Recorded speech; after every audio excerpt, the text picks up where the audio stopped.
राष्ट्रीय शैक्षिक अनुसंधान एवं प्रशिक्षण परिषद के केंद्रीय शैक्षिक प्रौद्योगिकी संस्थान के रेडियो प्रभाग द्वारा प्रस्तुत है नवोदय विद्यालयों के कक्षा 8 के विद्यार्थियों के लिए हिंदी द्वितीय भाषा शिक्षण के अंतर्गत पाठ्य पुस्तक हमारी हिंदी भाग 3 में सम्मिलित पाठों का आदर्श वाचन।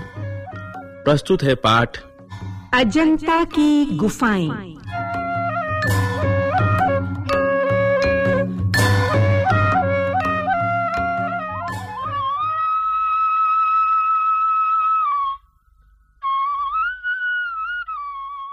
भारतीय चित्रकला के इतिहास में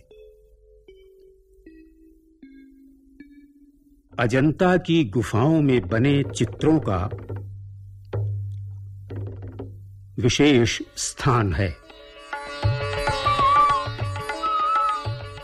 इन गुफाओं के चित्र लगभग 2000 साल पुराने हैं।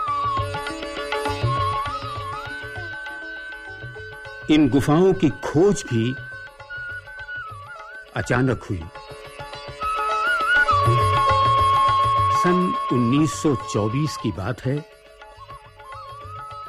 ब्रिटिश सेना का एक सिपाही जंगल में शिकार खेलने गया।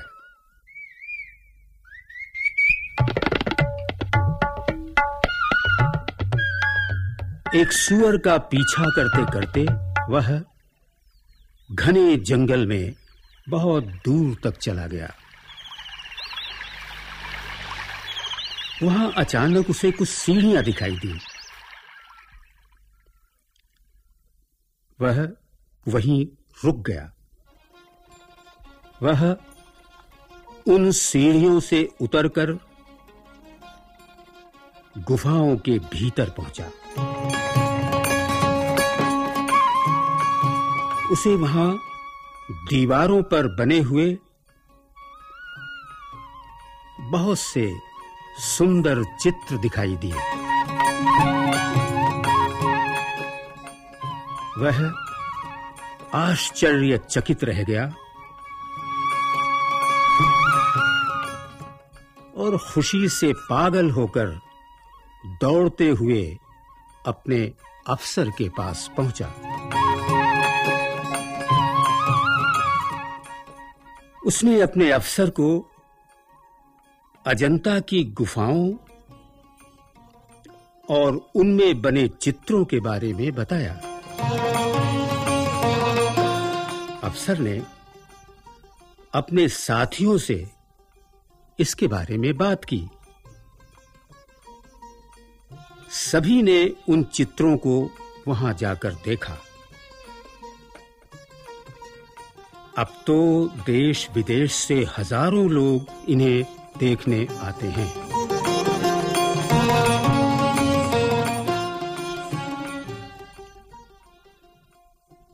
अजंता की ये गुफाएं महाराष्ट्र के औरंगाबाद जिले के फरदापुर गांव के पास हैं।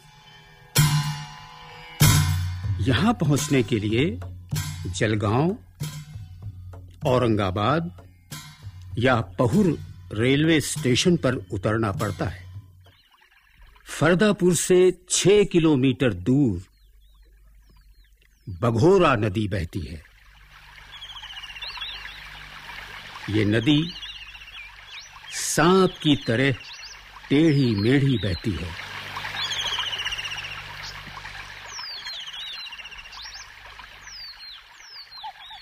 अजंता जाते समय इस नदी को पार करना पड़ता है। जब तक गुफाओं के बिल्कुल पास न पहुंच जाएं, तब तक पता ही नहीं चलता कि गुफाएं आखिर हैं कहां। नदी का अंतिम मोड़ समाप्त होते ही एक गोलाकार टीला दिखाई देता है जो 91 मीटर ऊंचा है।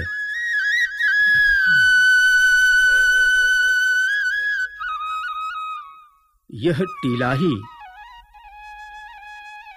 अजंता की गुफाओं का प्रवेश द्वार है। इन गुफाओं में भारतीय मूर्तिकला, चित्रकला और वास्तुकला के उत्कृष्ट नमूने सदियों से सुरक्षित हैं।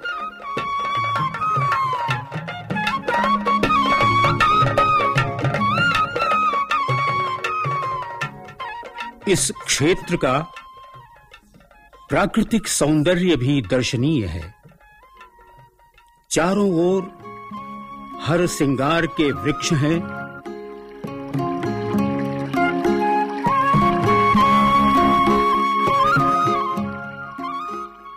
जिनके फूलों की महक से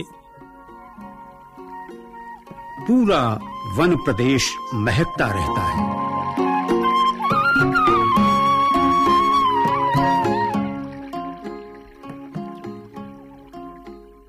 ऐसे सुंदर प्राकृतिक वातावरण में अजंता की छोटी बड़ी कुल मिलाकर 29 गुफाएं हैं।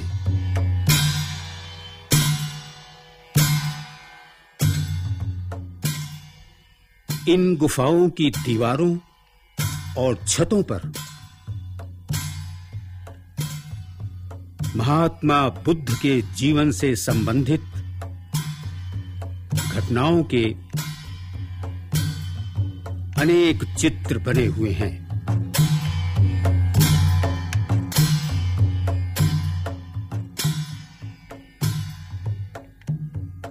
गुफाओं के पास पहुंचने पर ही हमें इनकी सुंदरता का पता चलता है।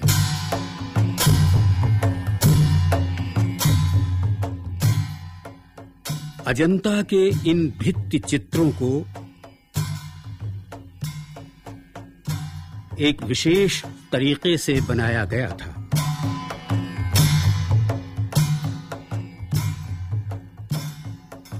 पहले गुफाओं की दीवारों को समतल करके उन पर गोबर और पत्थर के चूने का लेप किया गया था। इसके बाद उन पर चूने का पलस्तर करके चित्र बनाए गए थे। बाद में इन चित्रों में रंग भरा गया था।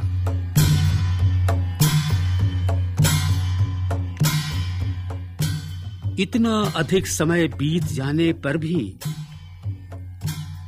इन भित्ति चित्रों के रंग आज भी लगभग वैसे ही सुंदर दिखाई देते हैं जैसे पहले थे।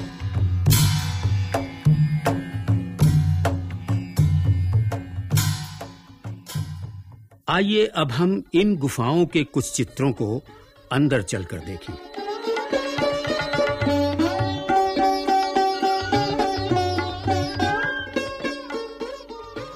पहली गुफा में भगवान बुद्ध ध्यान की मुद्रा में बैठे हैं।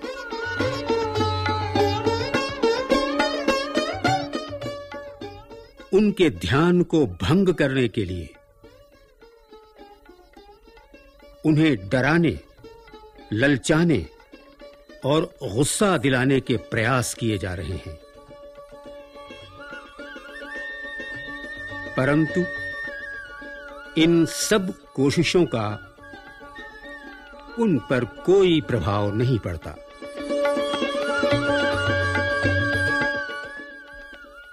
यह चित्र 3.5 मीटर ऊंचा और 2.5 मीटर चौड़ा है।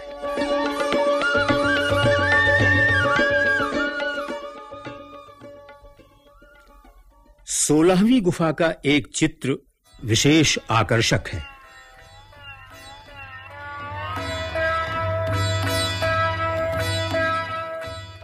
इस चित्र में दिखाया गया है कि भगवान बुद्ध घर छोड़कर जा रहे हैं।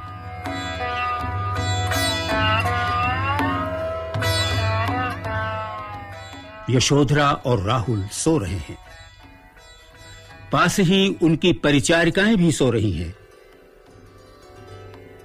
बुद्ध उन्हें देख रहे हैं। उनकी दृष्टि में मोह ममता के स्थान पर त्याग की झलक है।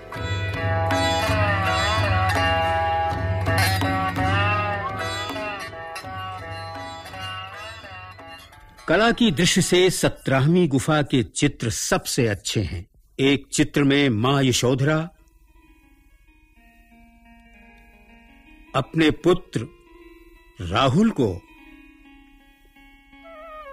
महात्मा बुद्ध को भिक्षा के रूप में अर्पित कर रही है।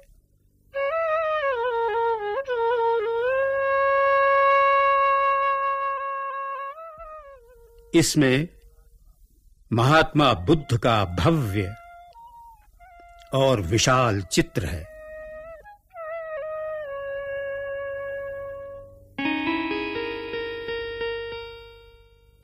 इस अवसर पर यशोधरा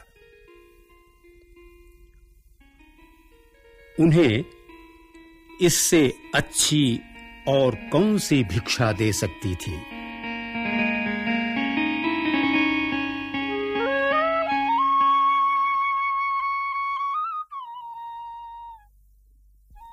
इन चित्रों के अलावा अजंता की गुफाओं में शिकार, घोड़ों और हाथियों के जुलूस, आगे बढ़ती हुई सेना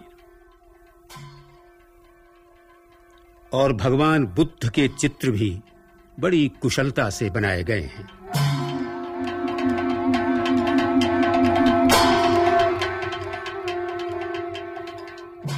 युद्ध के एक चित्र में तो लगभग 300 सैनिकों के चेहरे साफ-साफ गिने जा सकते हैं।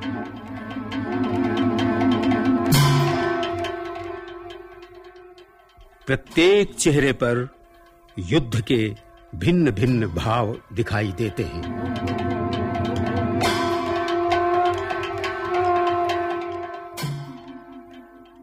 बड़े आश्चर्य की बात है कि इतना महान कार्य करने वाले कलाकारों ने कहीं भी अपना नाम तक नहीं लिखा है।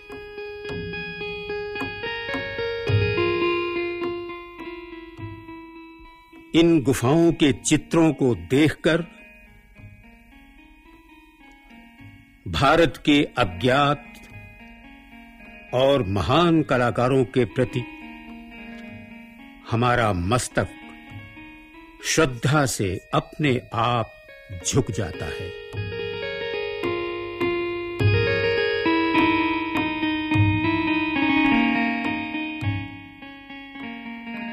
अजंता की गुफाएं।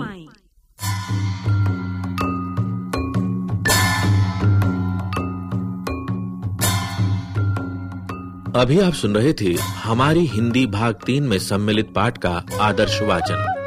विशेष सहयोग डॉक्टर सुरेश पांडे, परियोजना समन्वय एवं निर्देशन प्रभुदयाल खट्टर, वाचन स्वर अशोक वाजपेयी, ध्वनियांकन सतीश लाड़े एवं दीपक पांडे, ध्वनि संपादन वंदना अरिमर्दन, ध्वनि सहयोग दाऊ दयाल चतुर्वेदी तथा निर्माण एवं प्रस्तुति रमेश रानी शर्मा।